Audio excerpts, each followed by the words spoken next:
Hello, this is Gideon Masaku, and this is episode 2. I said that I'll be teaching you interior design for the next 6 months.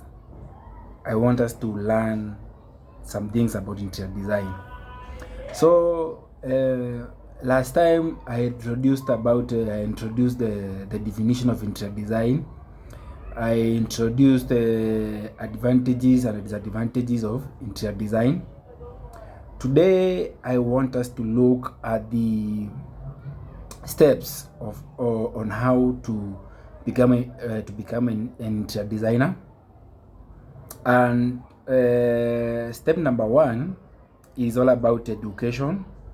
You have to go through the necessary education program that is there in the TVET institutions, that is there in the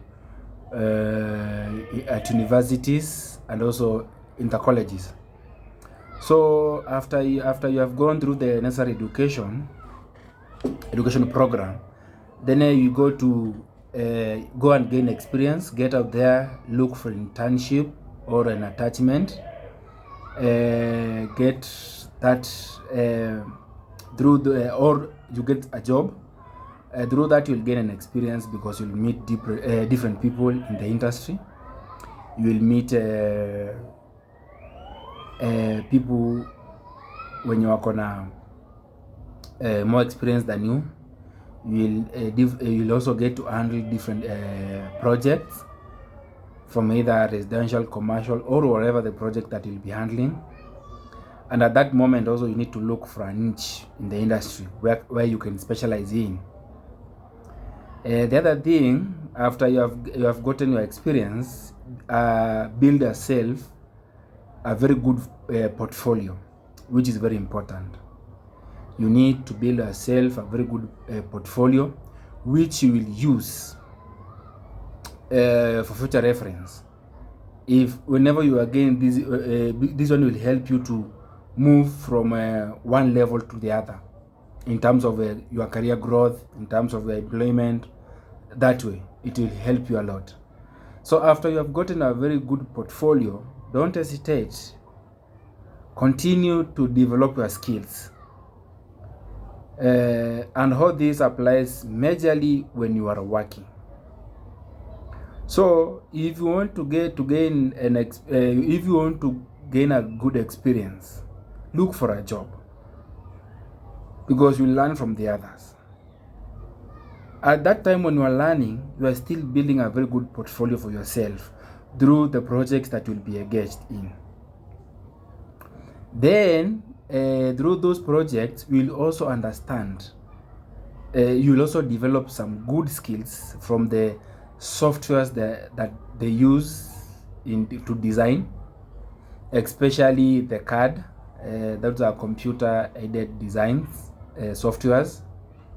We have many of them. We have ArchiCAD, we have Atlantis, we have SketchUp, we have Revit. There are so many. We have GoHome, InDesign. We have so many software that are used. So at this time when you are building a portfolio, you are also learning to use different softwares of design, so that when now you'll be at your own, you can because you realize that from one firm to the other they use different softwares which they prefer to use.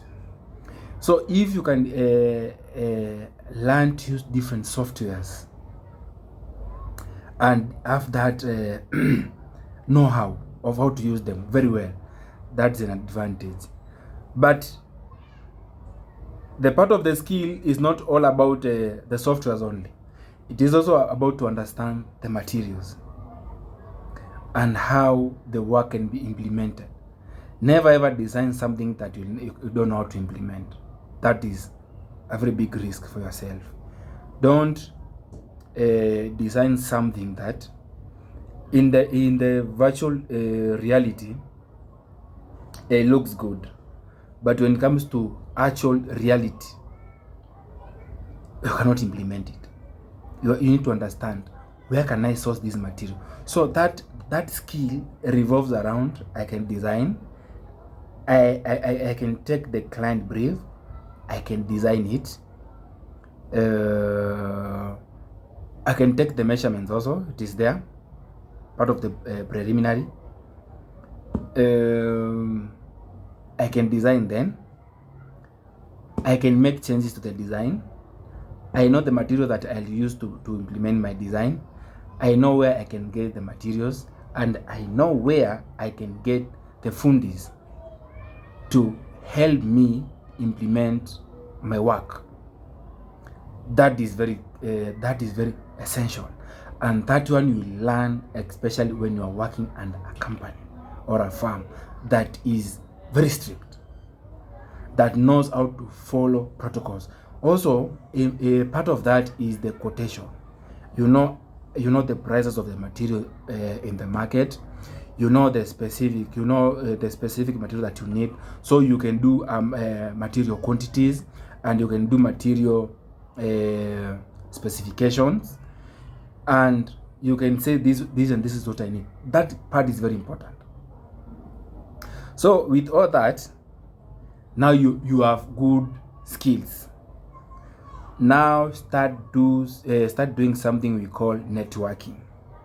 Start networking. Go to these workshops, go to these seminars that are there, be a member of a certain society, all those things. Start networking, even with the clients that you are attending to in that company. Also start networking with them, because you have the technical skills. Start networking with them, because even if when you move out of that company, most likely they'll come looking for you, because they saw what your capabilities were. So the other thing is certification and licensing is also another thing, whereby you need but here in Kenya I don't think we have those certifications so far, but there are things that you can go and do for yourself, like the green building constructions. Those courses, you can do them, you can become a member of those. We have a DKE, we have IDAC also, I think so. So you can try to elevate yourself by doing these those courses. You can become a member of something. But whenever we shall get our own certifications and interior designers, then it's good you come back and do it, so that you can be a certified interior designer. And then you start small. Start step by step. Start engaging yourself, the clients from that network that you have made. Start growing yourself. With no time, you'll find yourself like you have 10 clients, they have referrals here and there, you are growing. With no time again, you have your own farm, you have your own office, you have your own workshop. You are now working with referrals, in fact, and that is the best thing you can ever get to when you start working with referrals. So you start strategizing yourself, you start forming a company website, a company portfolio. Those are the brochures and the other things, and then you grow big with time. So there are those around there are 7 steps that you get the education, the necessary education. Then you gain that experience, build yourself a very good portfolio, develop good skills, network yourself, associate with other people in different industries and with different clients. Then get a certificate, get yourself certified by different societies or bodies. That one will also promote you to another level of expertise. And then start small, start here and there. So also we need to look at something else. Of course, there are no disadvantages of being we need to look at something else, that is benefits of being an interior designer. What are the benefits of being an interior designer? It is very number one. It is always a platform where you can unleash your creativity. You understand? because it is all about creativity in this industry. Interior design industry is all about creativity. In terms of interior design is an art and a science. A very simple definition. It's art and a science at the same time. So where we have the aesthetics that is where the art applies. But where we have functionality, it is when the science comes in. So that is something that you need to understand. The other thing is there's a diverse of opportunities. We have a very big spectrum of design challenges. So there are so many opportunities in design, from being a teacher, being a lecturer, being a tutor, all the way to being a private practitioner, being a consultant, a designer. So many things. You can, in the private sector, you can start your own farm, you can employ yourself. So there is a lot of diverse opportunity in becoming interior design. The other thing is satisfying projects, whereby whenever you design something and then you get a chance to implement it, do you know how good it feels? That one, that thing of being part of a project, from conceptualization to execution, brings that sort of thing of satisfaction within yourself. The other thing is client interaction, because we often and all the times collaborate with clients, and that brings about relationships and understanding clients' needs, creating that parole, understand, creating that rapport, how do you call it? Yeah, that relationship is always about it's always good. The other thing is being a designer is part of continuous learning. You will learn and learn and learn, because every time there is something new in the market, the innovation and the creativity in design shall never end. So your mind is not asleep. You are not like you're not basic. There are those things that you get basic and that is what you will do forever in your life. You will never think beyond that. But in interior design is part of technology, because you need to think around which material am I going to use, because whenever you look at the edge means excellence in design for great resilience. And that's a platform that advocates for things to do with green building construction, whereby at least you need to achieve 20% less of maybe the energy, that is the electricity, water usage, and in terms of embodied energies in the building materials or in construction. You understand? So we need to think around those things. Also, that involves interior design. You need to look at which installations, especially for designers. And I'm talking this one in a very bigger view of it. In designers, most of us comes in the operational area. There is the construction process, and there is the operational systems in the building. The things that we install in that building, that's why we come in as designers.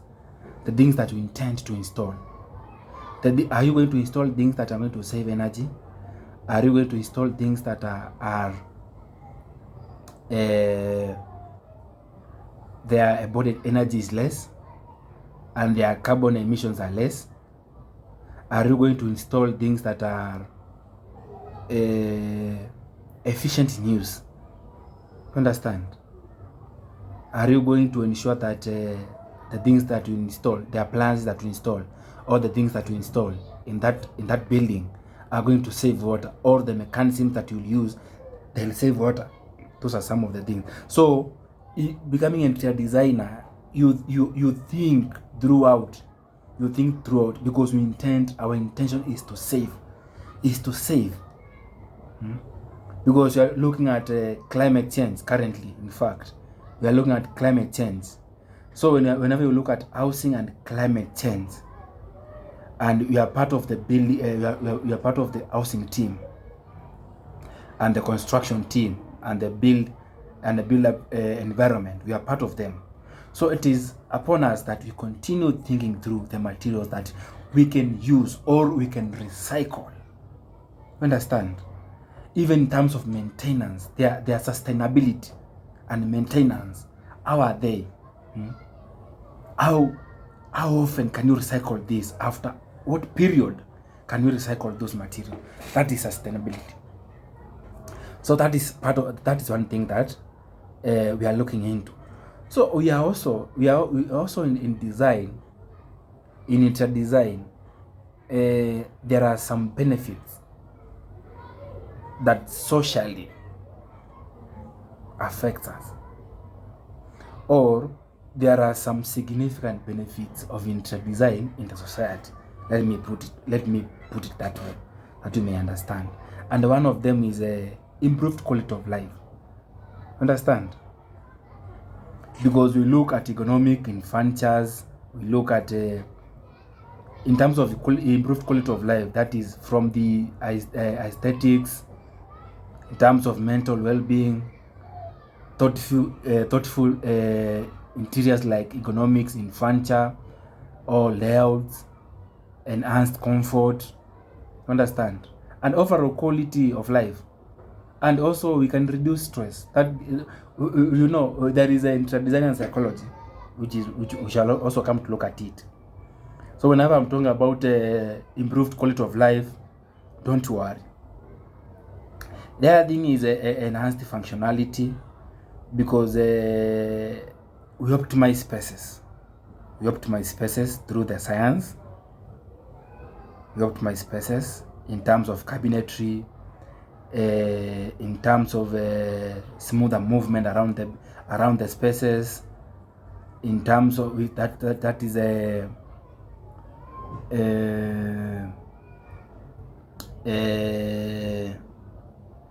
we also what we call more inclusive environment. We bring that aspect of more inclusive of environment, and also we enhance smoother movement, traffic flow inside a building, maybe in an office setup, maybe in a residential home, maybe in the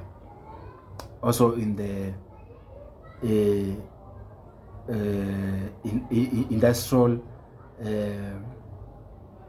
warehouses. Understand? Also we have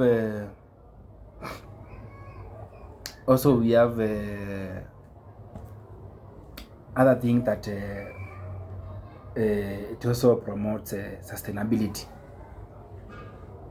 We play a very pivotal role in the promotion of sustainable practices, like using economic eco-friendly materials. That is promotion of sustainability, using those materials that are, as much as you come back to whatever we're talking about, the heads and the KGBS, Kenya Building Green Society, those ones. So we also promote that whenever it comes to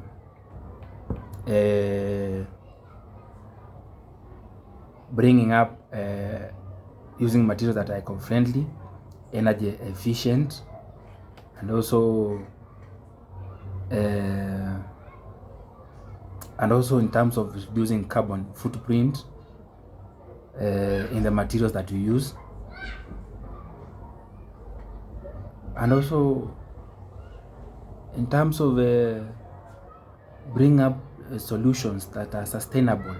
So that is whatever we call sustainable design. The other thing is cultural preservation. Through design, we try to preserve our culture. And doesn't matter even if you need contemporary design or modern design, we can still blend with some of the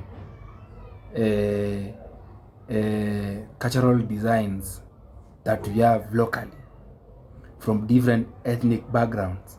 Maybe whenever you go to the coastal region, you can see how can I implement this one, and also it is a modern design, but I also need to feel like I'm also accommodating the cultural practices of this area. Whenever you come to Nairobi, whenever you go to Masaila and Narok, whenever you go to Ukambani, how can I blend these things? And now look at as a country now, this is an international hotel that has come to Kenya, and they intend to open a branch here. How can I myself, because the bigger the bigger clients or the bigger market will be the local people. How can I ensure that I can maintain that culture as a Kenya? How can I integrate it in this modern design? That is what I'm talking about. So that is so it also brings about community engagement. I know you may wonder how does it bring about that? That one comes through the thoughtful spaces that foster community engagement, like encourage social interaction, create inclusive environment for diverse population.